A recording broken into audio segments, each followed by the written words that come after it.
वापसी पर स्वागत है। आज हम आपके लिए एक और प्रेरणादायक कहानी लाए हैं। बिना किसी देरी के आइए इसमें उतरते हैं। कुछ नाम सिर्फ बोर्डरूम में ही नहीं बल्कि राजनीतिक गलियारों और अखबारों की सुर्खियों में भी गूंजते हैं। एक ऐसा आदमी जिसने उभरते साम्राज्यों व अस्थिर राजनीति के बीच संतुलन साधने की हिम्मत की, जिसने पहचान का स्वाद चखा लेकिन अपमान के क्षण भी सहे। यह शख्स हैं सुल्तान अली लाखानी। लेकिन उन्हें पूरी तरह समझने के लिए आपको पीछे लौटकर देखना होगा कि कैसे महत्वाकांक्षा ऊंचाइयों तक उड़ सकती है, ठोकर खा सकती है और फिर भी मजबूती से खड़ी रह सकती है।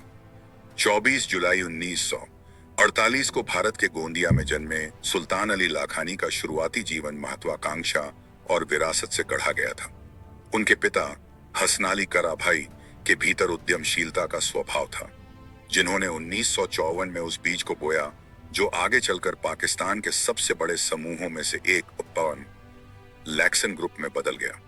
शुरुआत से ही सुल्तान एक ऐसे परिवार से ताल्लुक रखते थे जो पाकिस्तान की अर्थव्यवस्था पर अपनी छाप छोड़ने के लिए नियत था।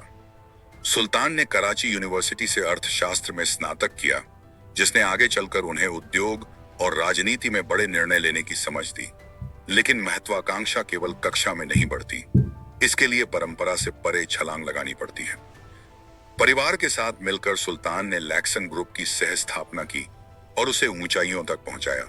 जो उपभोक्ता वस्तुओं से शुरू हुआ था, वह तेजी से मीडिया, प्रौद्योगिकी, वित्त और अन्य क्षेत्रों में फैल गया और पाकिस्तान का एक सबसे प्रभावशाली व्यावसायिक नेटवर्क बन गया।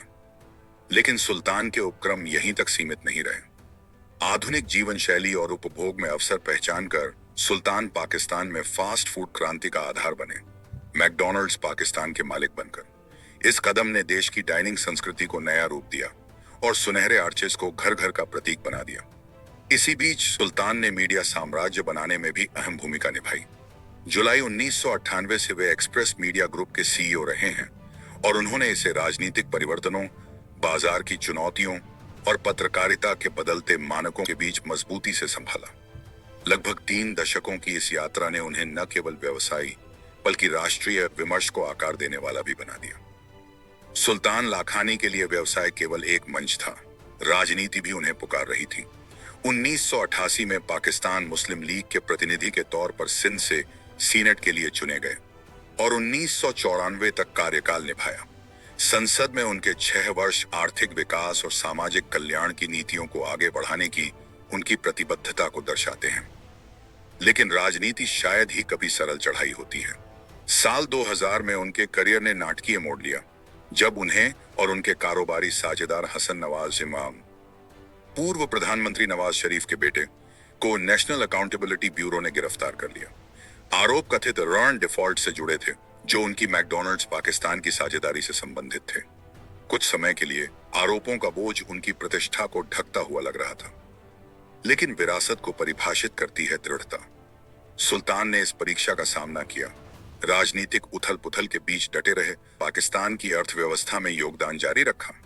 उनकी पहचान तब और मजबूत हुई जब 2012 में तत्कालीन राष्ट्रपति आसिफ अली जरदारी ने उन्हें हिलाल-ए इम्तियाज से सम्मानित किया, जो पाकिस्तान का दूसरा सबसे बड़ा नागरिक पुरस्कार है। यह केवल व्यावसायिक सफलता का प्रतीक नहीं था, बल्कि तूफानी अध्यायों के बावजूद राष्ट्र की सेवा का सम्मान था। आज सुल्तान अली लाखानी पाकिस्तान की धन और राजनीति की अनिश्चित राहों पर एक विजयी व्यवसायी और इन्मेडियरी अनुभवी जीवित बचे शख्स दोनों के रूप में खड़े हैं। उनकी कहानी उस बच्चे से शुरू होती है जो गोंदिया में जन्मा था, उद्यमशील सपनों के बीच पला बढ़ा और एक ऐसे नेता के रूप में उभरा जिसने उद्योगों, राजनीति और राष्ट्रीय पहचान को आकार दिया। लैक्सन ग्रुप की ऊंचाइयों से लेकर एक्सप्रेस मीडिया ग्रुप में नेतृत्व तक, मैकडॉनल्ड्स पाकिस्तान के स्वामित्व से लेकर सीनेट के कार्यकाल तक, सुल्तान की यात्रा महत्वाकांक्षा, संघर्ष और दृढ़ता का प्रतिबिंब है। उनका जीवन हमें याद दिलाता है कि सच्ची नेतृत्व क्षमता तूफानों से बचने में नहीं, बल्कि उनका सामना करके और मजबूत होकर उभरने में है, चाहे इसमें घाव भी हों और सम्मान भी।